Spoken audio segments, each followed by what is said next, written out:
Max Scherzer actually made his first start today, Sunday, and he pitched 5 shutout innings for the Rangers, who desperately needed a good start from a starting pitcher because they really struggled in that department, especially after John Gray got shelled this week. And I guess you can go with him only pitching 5 innings in his first rehab start, but reminiscent of when he pitched for the Mets, because he had a lot of starts for the Mets when he was there where he would pitch 6 innings or so. Didn't go too deep into the game. But they were effective, good innings. This was 1 hit and no runs, 4 strikeouts in a shutout victory for the Rangers, and they're certainly glad to have him back. Because now they find themselves locked in basically second place with the Houston Astros, who have come roaring back with another good week, and now we're only 2 games under 500. You know what I had read about the Astros earlier in the week, and I thought, so are the Astros cooked now? So this is like 4 days ago. We're like, are they going to sell Bregman? Are they going to sell Presley? Are they going to sell Kyle Tucker? I don't think they're selling any of those guys. But I think that kind of speaks to, especially when you're looking at baseball on a week-to-week basis like this, you can really kind of lose yourself in swinging back and forth wildly in narratives because teams can go from 5 games under 500 to back at 500 in the span of a week. But you still you have to kind of look at their performance over a longer period of time. So for teams like the Houston Astros, teams like the New York Mets, who both had very, very good weeks, that's what you need to do.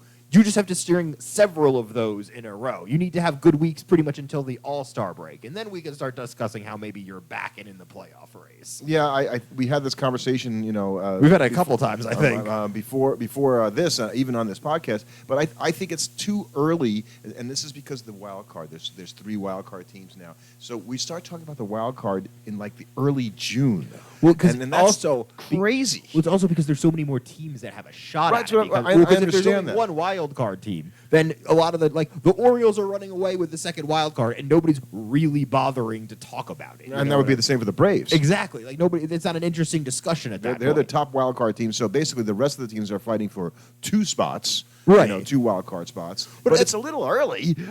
At least if the Braves were there, they would only have like a 1 or a 2 game lead on the wild card. So it would at least be interesting. Like the Orioles are already up 7 games in the wild card and don't look like they're about to slow down at any point this year. So if you're 38-40 now, as you start the week here on Monday, you're in it. Well, yeah, I mean, teams that would qualify for the Washington Nationals, the Arizona Diamondbacks, the New York Mets, the Chicago Cubs, the Pittsburgh Pirates, the St. Louis Cardinals are actually better than that at 39 and 37. They're over 500 now. The Tampa Bay Rays, the Detroit Tigers are close to that. The Houston Astros, the Texas Rangers. So basically, there's a zillion teams that are about 500 right now, which, if everything holds, should make for an absolutely fantastic race in August and September. And what a difference a week makes, because the Blue Jays, on the other hand, had a bad week. So from being right around the same level, they're now 6 games under 500. Right, all of a sudden, they're not out of it either. It's just. Vlad hit a towering home run today. Baseball can swing, if you're looking at it like this, very, very quickly. But there are certain things that still hold. Good teams are good teams week in and week out. So one bad week isn't going to suddenly make you start questioning them. The Yankees didn't have a great week this week. I don't think anybody's suddenly doubting the Yankees. I don't either, and they got Garrett Cole back this week, and so I think that's a big benefit to that team. And now Stanton's on the IL with a hamstring injury. I mean, that's really par for the course. He's got to have his yearly injury. But I think the Yankees are right now, a little because of Luis Gil, who was just almost untouchable so far this year, and the favorite to start the All-Star game after his start this week, maybe not so much. Well, I mean, the same happened in the National League, except it was a New York team doing the punishing this time, with the Mets hammering Mike Imanaga over in Chicago.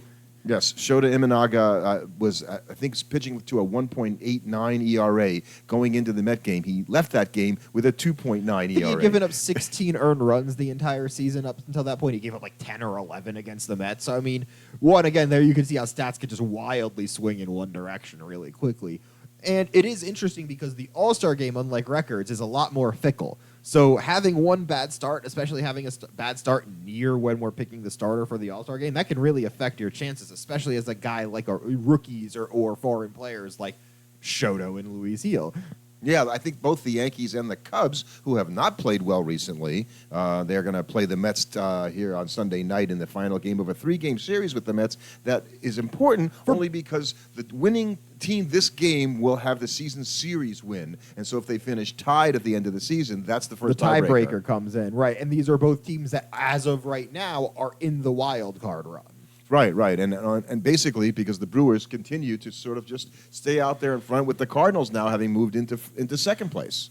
Do you remember probably about 10, 15 years ago, there was a speed skating event in the Olympics, and the Australian guy ended up winning because every other person in the event fell down and knocked each other over. I do remember kind of feel like that's what's happening with the Brewers. Like, they're just going to be crossing the finish line, their arms raised over the head like we did it, just because everybody else behind them just wiped out and crashed and burned. Like, they're winning, they're doing well, and what's really impressed me is that their offense has been so good this year. I think they have a positive run differential, which is 70. saying something. Plus 7. No, year. but I mean, even more than that, you're getting very good years out of some guys that you didn't expect to get good years out of, and you're certainly extremely happy. Like, you're looking at people like Willie Adames is having a great hitting 13 home runs out of that position. So I think there's a lot of people on that Brewers team that's done a really good job, and that's part of the reason why they're doing much better than they expected, especially because they're getting a great year out of Rhys Hoskins too, even though he's been hurt a little bit. Yeah. I just I keep waiting for them to sort of stumble, and they don't do it.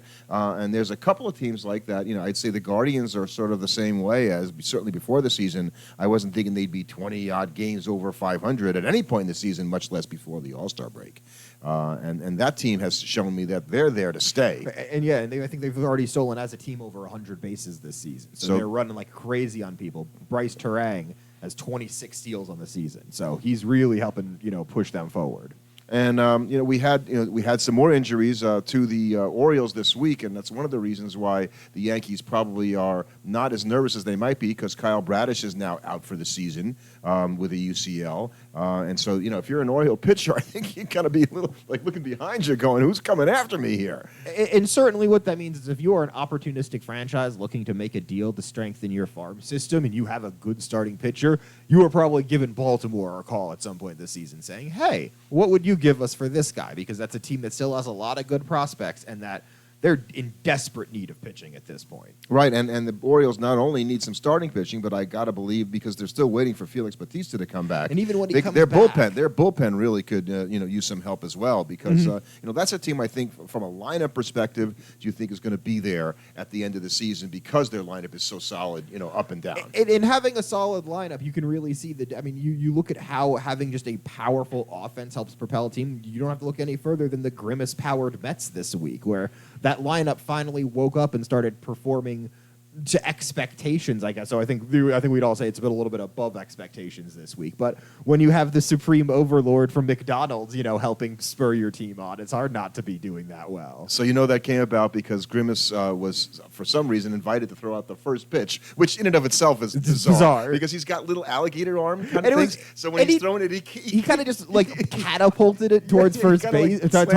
all he could do. And it rolled over the catch. And so, and then the Mets proceeded to win 6 straight games. Right. Or 7 straight games. They were. I think my favorite part of it was on the McDonald's Twitter. There was just a picture of Grimace wearing a Mets hat saying "Mets go Let's," because it's just Grimace. He's not even getting it right. But that was a very fun thing for a Mets season that has not been very fun at certain points this year.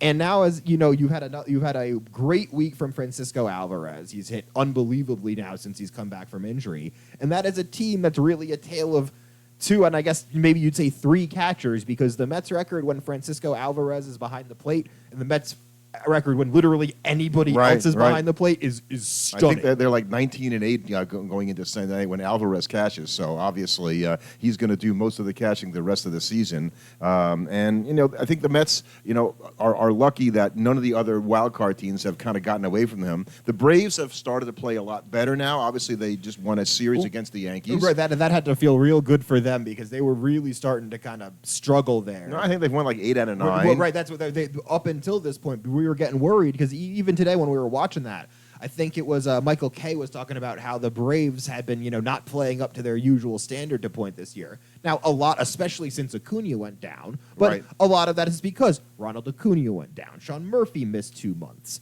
Austin Riley missed 2 weeks. Michael Harris Jr. is out with a hamstring injury. And then not to mention losing Spencer Strider for the year. And they're getting a great year from Ozuna. Right. So he's kind of carrying the offense, but all of a sudden these guys are starting to come And back. there has to be the fear, too, yeah.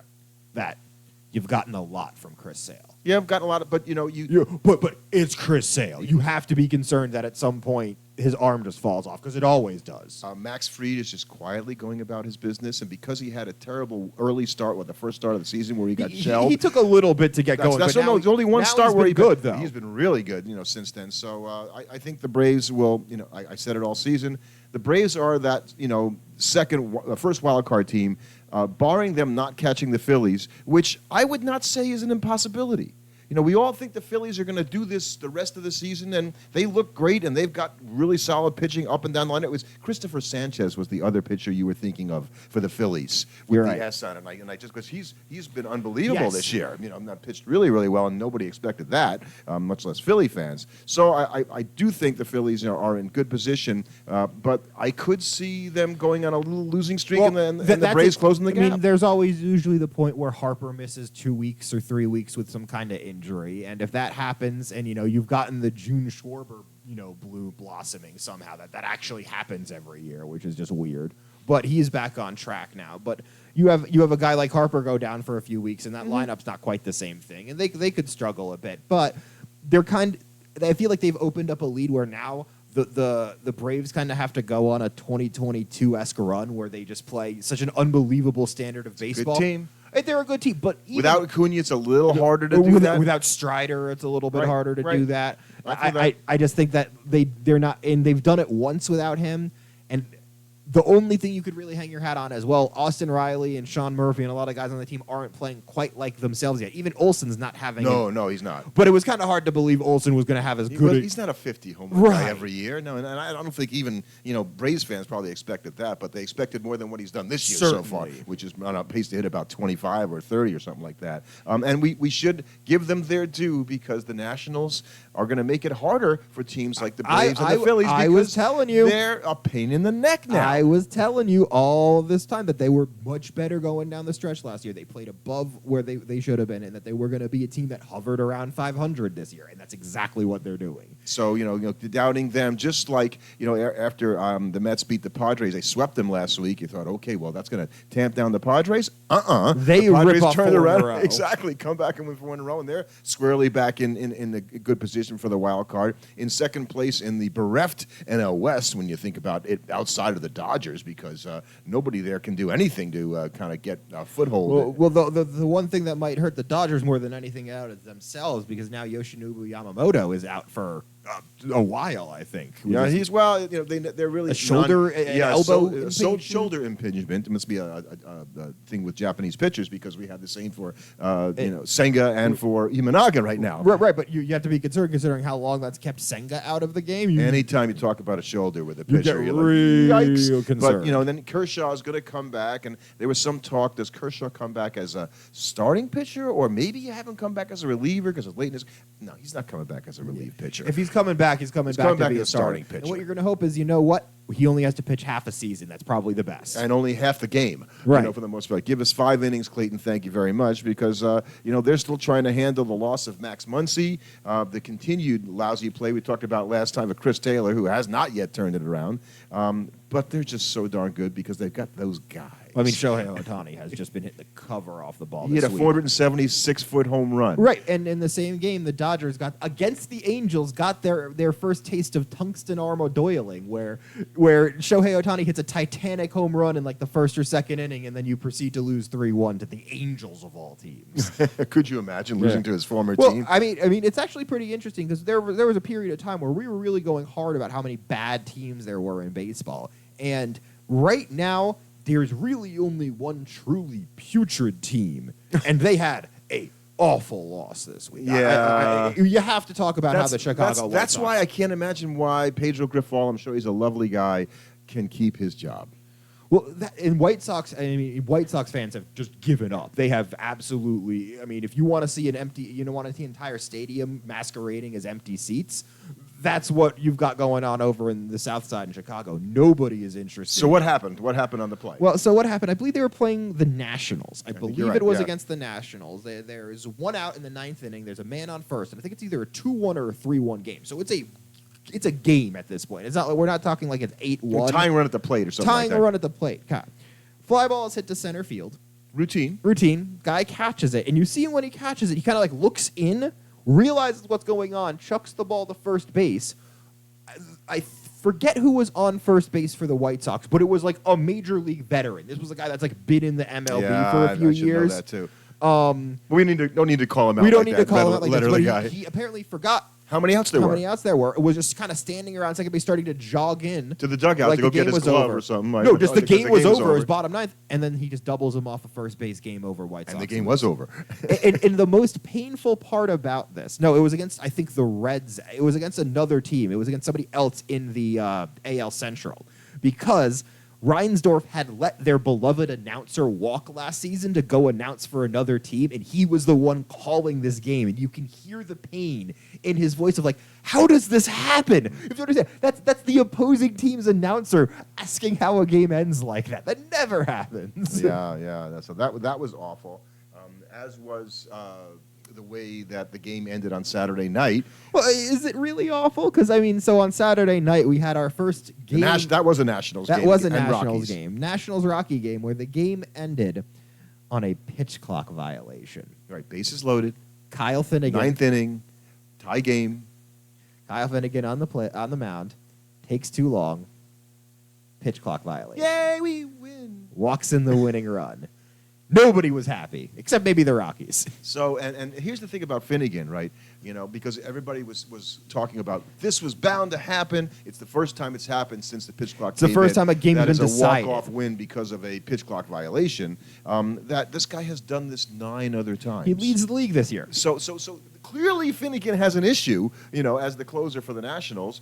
And if there's throwing the ball in the allotted time. And if there's a time where you should not be messing around with that, it should be bases loaded in a tie game in the ninth inning. Didn't we do a podcast where I think we came up with Jason Stark said there was like 4 violations all season last year, 4 pitch clock violations after the early part of the season? Like, it just didn't happen I don't anymore. believe that, because I'm pretty sure Craig Kimbrell had like 4 of them on his own after a certain part last But it just season. doesn't happen that much, and that's a horrible way to lose a game. You might not have won anyway. Let's be honest here. But right, no, but I think it is just, I don't think that is anything other than, you know, if the game ended on a play where the ball was hit at the first baseline and the runner ran out of the baseline to try and avoid the tag and was called out on that, everybody would be annoyed that that's how the game ended, but nobody would be like, oh, it's a terrible rule, we should remove the rule. But only with the pitch clock violation are we saying stuff like that. Exactly. Even though in both situations I think anybody would be satisfied with how that game ended. I just think it's a big nothing burger. Okay, well, the guy shouldn't do that.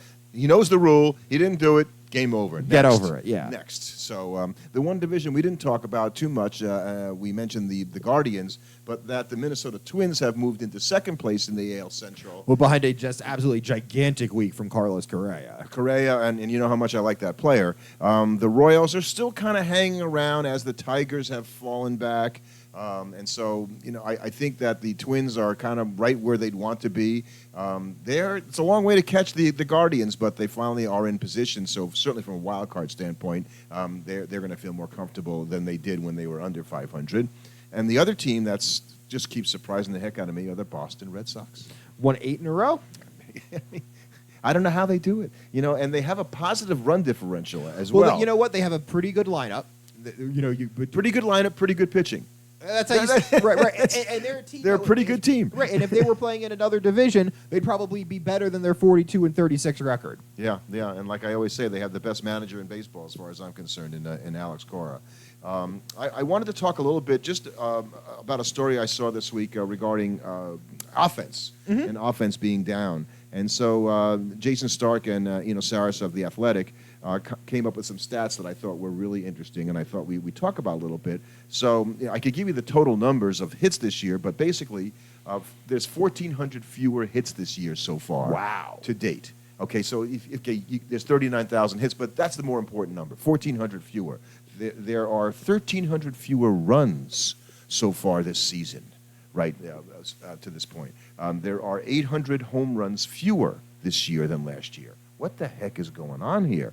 600 fewer doubles this year. So we're basically going to end up with a season that could have, if it stays at this rate, the fewest doubles since before the 1993 expansion, the fewest homers since 2015, when the baseball got a little livelier, the fewest hits per game since 1968. We know what happened after that year. The lowest batting average on balls in play, 288 since 1992. Wow. So the lack of hitting is then. So why is this happening? You start asking, right? Like, so is it that somebody was trying to say that their technology is so good, the pitchers have such an understanding of what they're doing that they have the ability to dominate the hitters in a way that they didn't because of all the data, and that they're basically have a big advantage over what they used to have, and that's possibility. That's just there's lots of theories. The outfield defense has gotten better. So whereas you had balls, kind of falling in for doubles and stuff like that, the positioning is better, the understanding is better. Things that were falling to the ground are being caught more often. Well, is it the baseball? Is it the baseball? Well, because, it is interesting because you look at it, according to StatCast, when we're looking at barreled up balls like we discussed from a few weeks ago, the average distance this year is about 4 feet shorter than last year and 12 feet shorter than in 2018. I don't think the players have gotten weaker since 2018. No, I don't either. And so this is a story we go over all the time because it's incredible that baseball would intentionally be manipulating the ball to create more or less home runs. I think it's just more incompetence that they can't make the darn ball the same way from year to year. Yeah, but it's not. But the data, the more advanced data, isn't showing that the balls are being tampered with. Right. They do all the testing. They bounce the thing. It's not like in 2019 when they broke the home run record and we could see the drag coefficient data, like showing how far the ball was traveling on average and the way it was traveling. That was noticeably different than it was. This year, it's kind of normal. Right. And then they kind of talked about how some guys in their pitching arsenal have a much bigger arsenal than they've ever had before. So they mentioned Seth Lugo.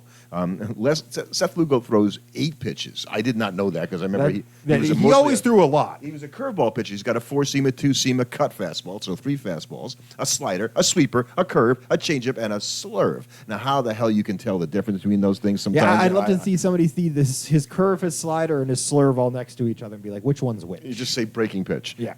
But basically, it's real that guys throw that because the different pitches will be thrown at different velocities. They'll have different levels of break. And just if you have 8 pitches and you only use 2 of them in your first at bat against the guy, you got 6 more to show him still, and that can be a big advantage. Right, a huge advantage. And so they, the batting average against 4-seamers 15 years ago was 277. The batting average against 4-seamers this year is 245. Well, I think guys are also throwing harder than ever. So as much as we talk about how all these guys can hit the 95-plus mile-an-hour fastball, the data's kind of showing they can't. No, they can, and then you throw in the other off-speed all the pitches off-speed stuff, and the pitchers breaking are more pitches. unhittable than ever. So I think that's a huge difference to drop over 30 points. How about the league-wide slugging percentage on balls to the outfield? I guess it's down from even something like last year. Yep. So it's 952 last year. Mm-hmm. It's 892 this year. That doesn't. It's a huge difference. Right. It's a huge difference. From what? right. What's causing it to drop down like that? I think the scarier thing that in 2019 the league slugged 1,011 on all balls to the offense. So they've fallen over 100 points in just 4 or 5 seasons, and it's only been once in the past 30 seasons in 2014 has it been lower than it's been this year. So we almost have, in some ways, the worst of all worlds. Right. You've got pitchers who get injured because they try to throw so hard that they basically... And they can't ever go deep into games. They break. They can't go deep into games. But nobody can hit them. Hit because the pitchers that are in there are dominating them with technology and fielding acumen in terms of placement of guys around. I don't know how the heck you fix this, and I don't know if you need to. I think you don't need to fix it until people stop watching. Well, and I'm so glad you said that, because last weekend had the highest attendance in Major League Baseball in another 8 years or something like that. 5 or 6 years, if we keep trending in this direction and runs and offense keeps going down, then you're going to need to change something. But if it kind of levels out and this is just what the game is, I don't think people are going to change too much. Yeah, is it a less sexy baseball to watch when you're watching a bunch of 245 hitters as opposed to 270 hitters? I can say that. You and I have both said there, it's really unfun to sit there and watch a game where your team doesn't get a hit for the first 7 innings. And doesn't look like they have a chance to. Right. It's just guys marching up to the plate and marching to sit back down. It's incredibly boring to watch. So if offense drops enough, yes, they will change things. And the other thing that they used to say, and I'm hearing a little bit, is when the weather warms up, the ball's going to start flying and everybody's going to hit better. And I never bought into that too much. There was evidence to support that. Right, but wouldn't that mean you'd also see a global increase? You would see an increase in home runs, like just year over year due to global warming. I'm sure that you could probably come up with a correlation that would show that. Would it be that, or just guys are better hitters? Yeah, I think that the warmer weather, certainly in a place like Wrigley Field where the wind can blow out in the summertime and whatnot. Right. Yeah, home runs are going to happen. We are not denying global warming is not real, because guys, we can't prove it. How much it affects the baseball, the flight of a baseball is what we're really saying. So I think the offensive thing is interesting to think about, but unless it's happening to your team, you're not terribly conscious of the fact that everybody's offensive down. All you can think about is, man, my team stinks offensively. Exactly, and it's not very fun to watch. So we're sort of heading up to the All-Star break now, and I think that what's going to happen with the trading deadline is going to be nothing for the most part until like late July. Well, sometimes you might go early in the but that's not going to be until at least the All-Star break. There's too many teams that are uncertain about what the future of the season is going to be. I think the same way we were saying it's too early to talk about the wild card. I think it's a little early to start talking about the trading deadline.